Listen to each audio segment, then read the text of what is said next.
नमस्ते श्रोताओं। प्रस्तुत है मालती जोशी जी की कहानी परिणय।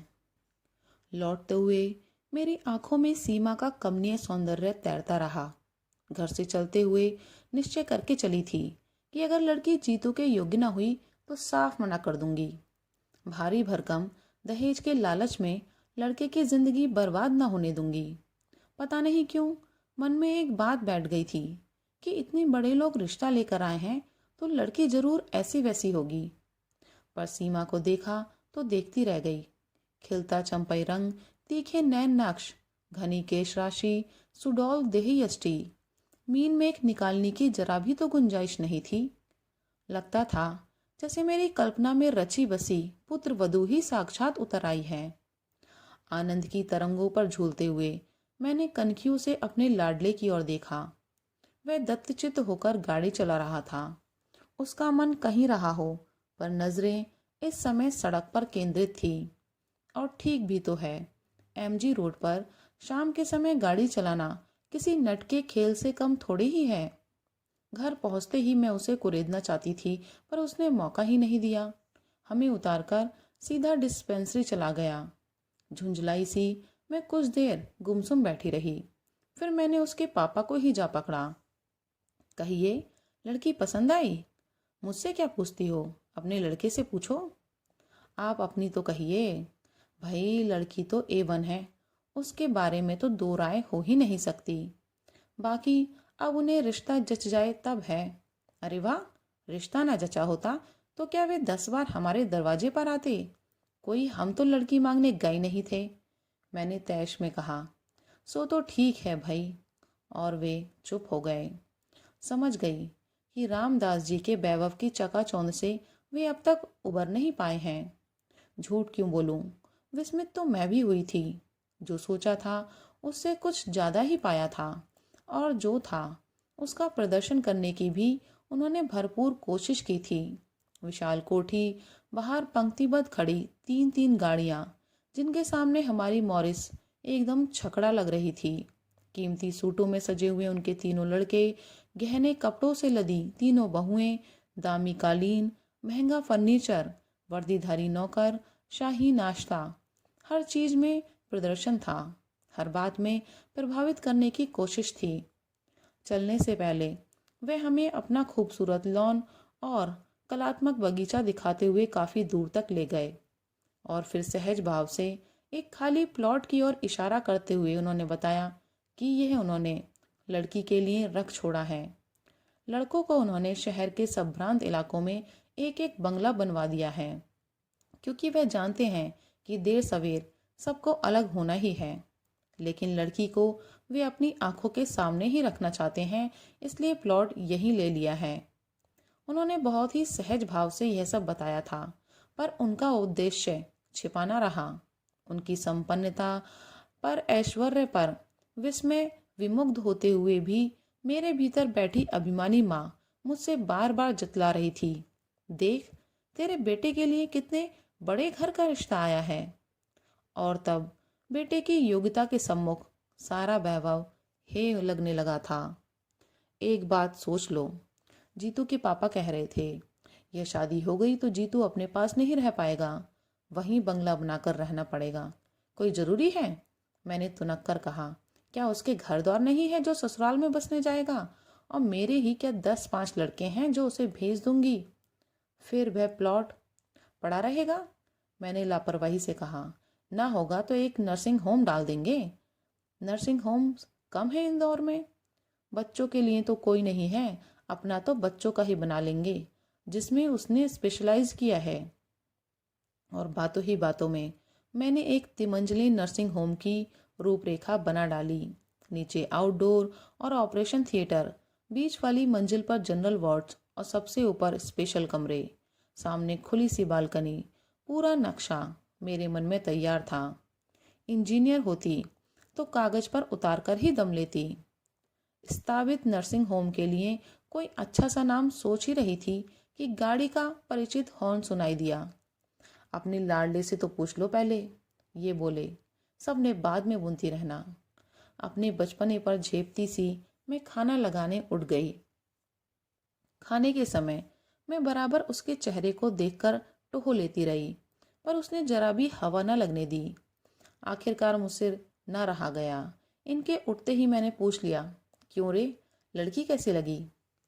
बिना देखे मैं कैसे बता सकता हूँ? क्या मतलब? फिर सारी शाम तू क्या करता रहा? उनकी मेहमान नवाजी का लुफ्त उठाता रहा, उनकी लंबी चौड़ी बातों से बोर होता रहा। मम्मा, सारी चमक दमक देखकर यही लगता रहा कि बेकार एमडी किया। बस पापा एक एजेंसी ले देते तो। बकवास बंद कर, पहले लड़की के बारे में बता। मम्मा, कहा तो मैंने उसे ठीक से देखा ही नहीं। अव्वल तो वह इतनी देर बाद कमरे में नमूदार हुई और फिर 90 डिग्री का कोण बनाकर बैठ गई। ना तो एक बार भी उसने ऊपर देखा, ना मुंह से एक शब्द निकाला। मेरे ख्याल में वह या तो भैंगी है या गूंगी है। चुप भी कर, जब देखो उल्टी सीधी बातें करेगा। लड़कियां क्या ऊंट की तरह मुंह उठाए सामने आती हैं? तो फिर देखने के लिए बुलाने का तात्पर्य क्या है? उसने जिद की। यह हिंदुस्तान है बेटे, इन्होंने भीतर आते हुए कहा। शायद इतनी देर तक कान लगाए हमारी नोक झोंक सुन रहे थे। बोले, यह हिंदुस्तान है बेटे, भले घरों की लड़कियां यहाँ ऐसा ही व्यवहार करती हैं। मैं भी हिंदुस्तानी हूँ पापा। 2 साल अमेरिका में रहने से कोई अमेरिकन नहीं हो जाता। पर बात तो ऐसी कर रहा है जैसे वहीं पर पैदा हुआ हो। इनका स्वर कुछ सख्त हो आया था। जीतू ने प्रत्युत्तर नहीं दिया, चुपचाप हाथ धोने चला गया और हाथ धोकर सीधा अपने कमरे में। शायद इस विषय पर वह अधिक बहस बढ़ाने का इच्छुक नहीं था। देखने दिखाने की प्रथा से वह हमेशा से ही चिढ़ा हुआ था। जया की शादी के समय भी उसने 2-4 बार हमारा विरोध किया था, पर वधू पक्ष की दुहाई देकर हमने उसका मुंह बंद कर दिया था। पर अपने लिए तो इस तरह के नाटक करने से उसने साफ मना कर दिया था। कहता, मम्मा, जिस दिन कोई लड़की मुझे भा जाएगी मैं तुम्हारे सामने लाकर खड़ी कर दूंगा, तुम चिंता मत करो। पर उसकी यह बात ही तो हम लोगों के लिए सबसे बड़ी चिंता का कारण थी।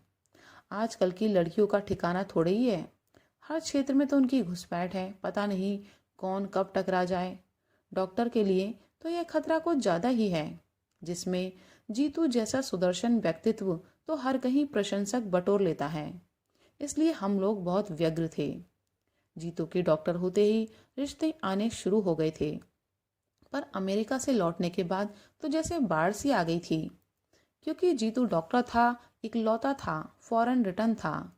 गली में सही पर अपना 2 मंजिला मकान था। पुरानी सही पर घर में एक गाड़ी थी।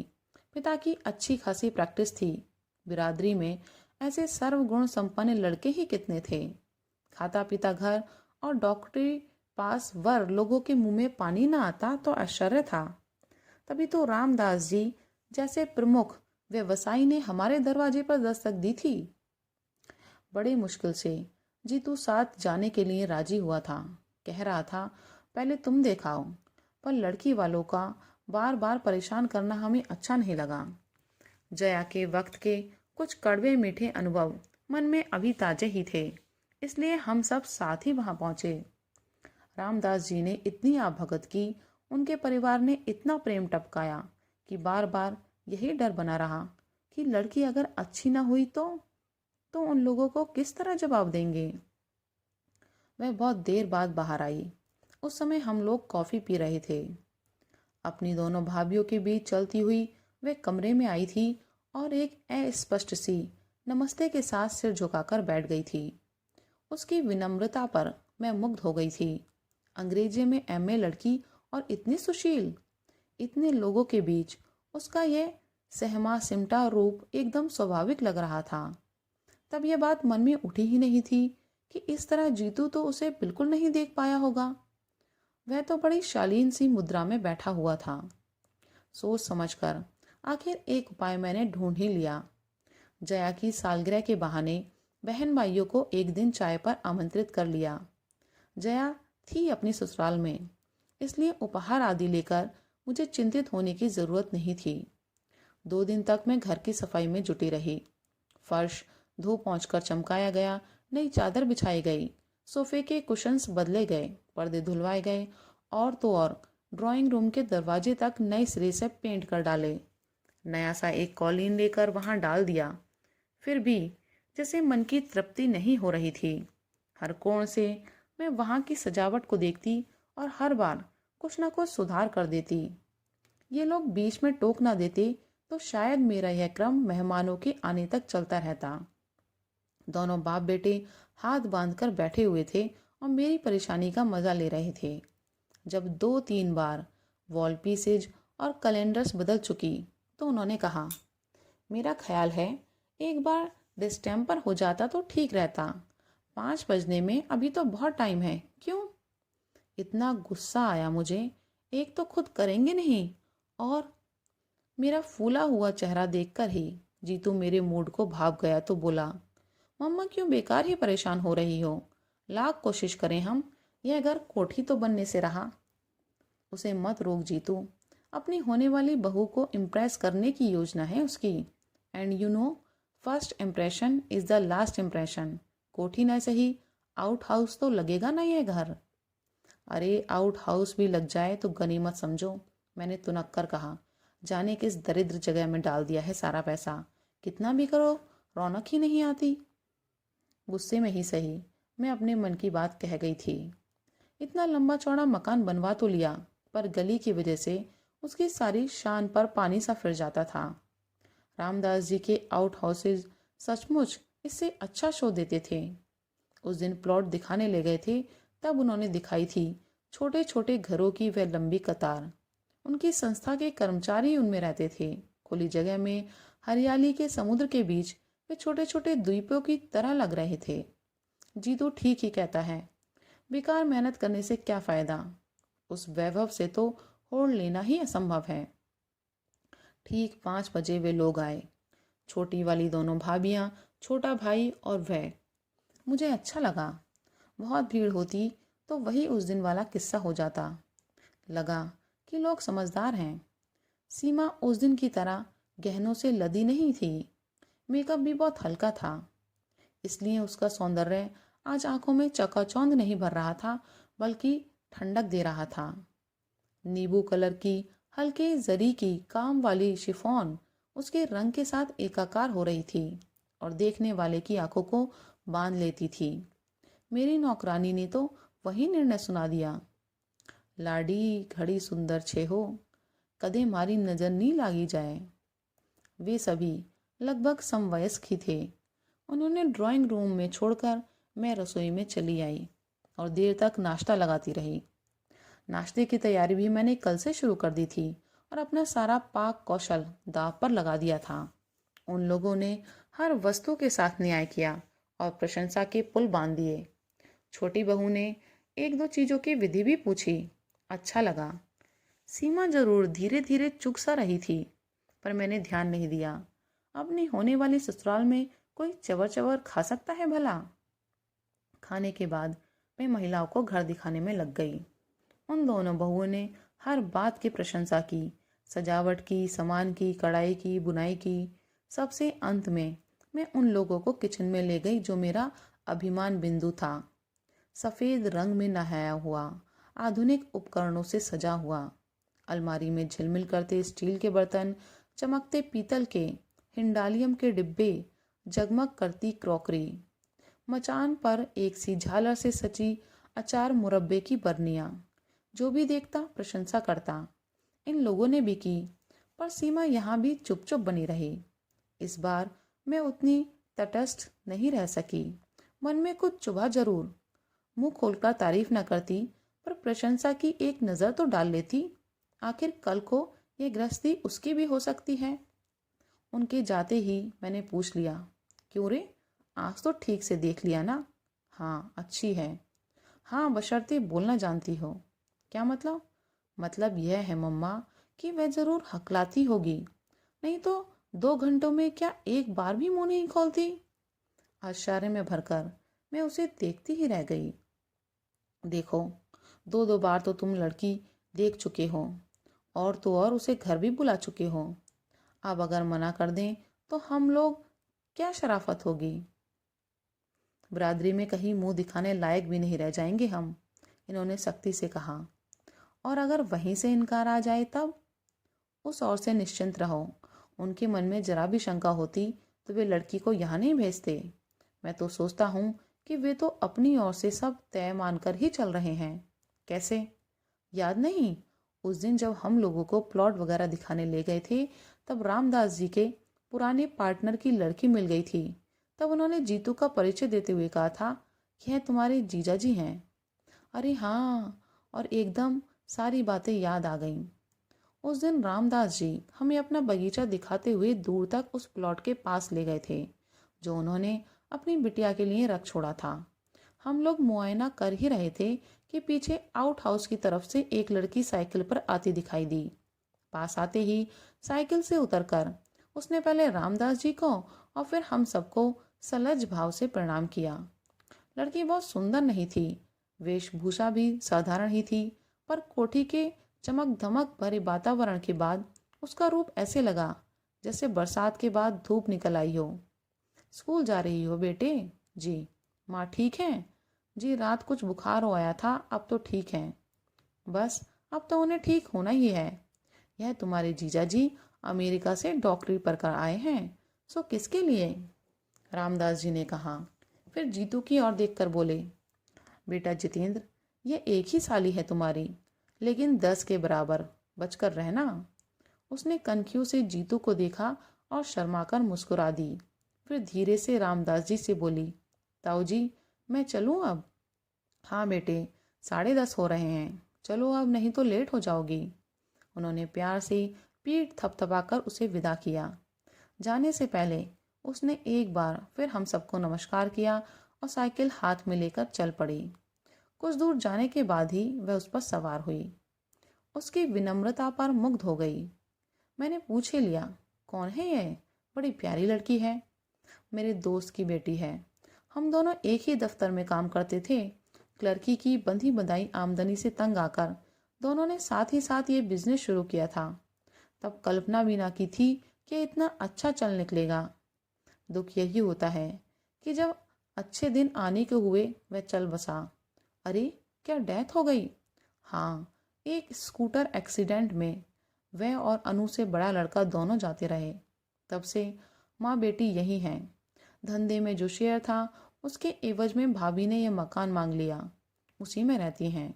एक प्राइवेट स्कूल में पढ़ाती हैं। पिछले 2 सालों से बीमार चल रही हैं, इसलिए उन लोगों ने अब अनु को लगा लिया है। रिश्तेदार तो होंगे या कोई नहीं है? मैंने सहानुभूति से पूछा। हैं, क्यों नहीं, पर बहन जी, रिश्ते सब पैसे से बंधे रहते हैं। शंभूनाथ की मृत्यु के बाद उसके पिताजी आकर बहू को पोती को लिवा ले गए थे, पर इंश्योरेंस के पैसों को लेकर मनमुटाव हो गया। उनकी इच्छा थी कि वह पैसा शंभू की बहन की शादी में लगा दिया जाए। आखिर भाई होता तो कुछ ना कुछ देता ही, पर अनु की माँ राजी नहीं हुई। बोली, निपट कंगाल होकर मैं किसके सहारे दिन काटूंगी। 8-10 हजार की मामूली रकम थी, पर एक बेसहारा औरत के लिए तो वही संबल थी, सहारा थी। घर वालों से पैसों का तकाजा भी नहीं किया जा सकता था। कल को अनु की शादी में सब लोग अंगूठा दिखा देते तो बस, तब से यहीं आ गई हैं तो लौट कर नहीं गईं। उन लोगों ने भी कोई सुधि नहीं ली। स्वाभिमानिनी ऐसी हैं कि उसके बाद से पीहर में भी पैर नहीं दिया। यहाँ भी हम लोगों के रहते वे नौकरी करें अच्छा नहीं लगता, पर माँ बेटी दोनों बहुत आन वाली हैं।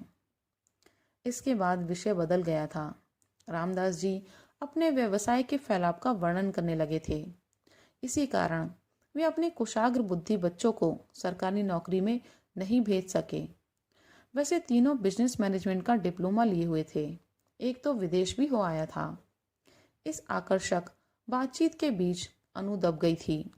आज इन्होंने एकाएक याद दिला दिया तो मुझे अपने पर ही रोष हो आया। मुझे पहले ही ये ख्याल क्यों ना आया? जीतू, हम लोग गलती कर गए, मैंने एकाएक कहा तो वह आंखों में प्रश्न भरकर मुझे देखने लगा। उस दिन हम लोग इतनी भीड़ भाड़ इकट्ठी ना करके केवल अनु को बुला लेते तो ठीक था। कौन अनु? तुम्हारी इकलौती साली। सीमा के साथ वह आती तो वातावरण जरा खुल जाता। भाई का थोड़ा बहुत लिहाज करना ही पड़ता है। अनु रहती तो सीमा थोड़ी सहज हो जाती। मम्मा, क्या दुनिया में और लड़कियां नहीं हैं? आखिर आप उसी के लिए इतने व्यग्र क्यों हैं? मना नहीं कर पाएंगे जीतू। पापा को यह रिश्ता बहुत भा गया है। पापा को भा गया है। वे प्लॉट और दहेज की संभावित राशि। और लड़की, वह भी तो बुरी नहीं है। अच्छा सच बता, क्या तुझे पसंद नहीं है? उसने उत्तर नहीं दिया, केवल मेरी ओर देखा। उसकी आंखों में सीमा का नाम साफ पढ़ा जा सकता था। उस दिन मैं और जीतू पिक्चर देखकर लौट रहे थे। वैसे मैटनी में मैं अक्सर चली जाती हूँ, पर बहुत दिनों बाद गाइड देखने का सुयोग बना था। उसका लोभ मैं संवरण न कर सकी। पिक्चर समाप्त हुई और जैसा कि तय था, हॉल से बाहर निकलते ही मेरे सर में दर्द होने लगा। जीतू, गाड़ी रोक दो।